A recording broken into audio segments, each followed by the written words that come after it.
अखिल भारतीय औषध विक्रेता बंद आज 20 मे रोजी संपूर्ण भारतभर, त्याचबरोबर संपूर्ण महाराष्ट्रभर, त्याचबरोबर पंढरपूर तालुक्यातील साधारण 500 दुकाने आज ऑनलाईन फार्मसी कॉर्पोरेटद्वारे दिला जाणारा व्यावसायिक डिस्काउंट आणि बनावट औषधेपासून देश वाचवा या प्रमुख 3 मागण्यासाठी केमिस्ट हृदय सम्राट श्री जगन्नाथ बाप्पा शिंदे यांच्या मार्गदर्शनाखाली संपूर्ण भारतभर आपली संघटना ही संपूर्ण भारतभर एका छताखाली, एका नेतृत्वाखाली चालते। त्यामुळे आपले जे केमिस्ट आम्ही व्यवसाय करतो ते FDA चे लायसन घेऊन एका जागी, एका ठिकाणी चांगल्या पद्धतीनं शिक्षण घेऊन व्यवसाय करतो। पण या ऑनलाईनच्या कंपन्या कुठेतरी एखाद्या कोपऱ्यात बसून तिथून संपूर्ण भारतभर ई पोर्टलवर किंवा ऑनलाईन साईट चालू करतात, त्याच्यावर लोकांना मनमोहक असा 40% 50% डिस्काउंट देऊन विनाकारण कॉर्पोरेट स्पर्धा न करता बनावट औषधं किंवा स्पुरियस औषधं, नशेची औषधं,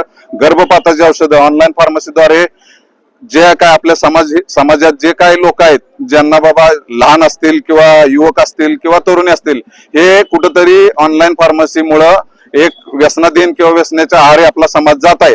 त्याच्यामुळं आम्ही आमच्या स्वार्थासाठी नसून ऑनलाईन फार्मसी आम्ही कॅन्सल करा म्हणतोय। त्याच पद्धतीनं ऑफलाईन मध्ये ज्या पद्धतीनं आमचे केमिस्ट बांधव 12.5 लाख संपूर्ण भारतभर आणि महाराष्ट्र राज्यामध्ये सुमारे 45,000 आणि त्यातल्या त्यात सोलापूर जिल्ह्यामध्ये 5,000 केमिस्ट आणि पंढरपूर तालुक्यामध्ये 600 केमिस्ट चांगल्या पद्धतीनं व्यवसाय करतात, एकाच ठिकाणी असतात। त्यामुळे आमचा विरोध हा ऑनलाईन फार्मसी, बेकायदेशीर बनावट औषधं आणि अव्यावसायिक स्पर्धा यासाठी आहे। त्यामुळे आमची प्रमुख मागणी आहे की ऑनलाईन फार्मसी बंद झालीच पाहिजे।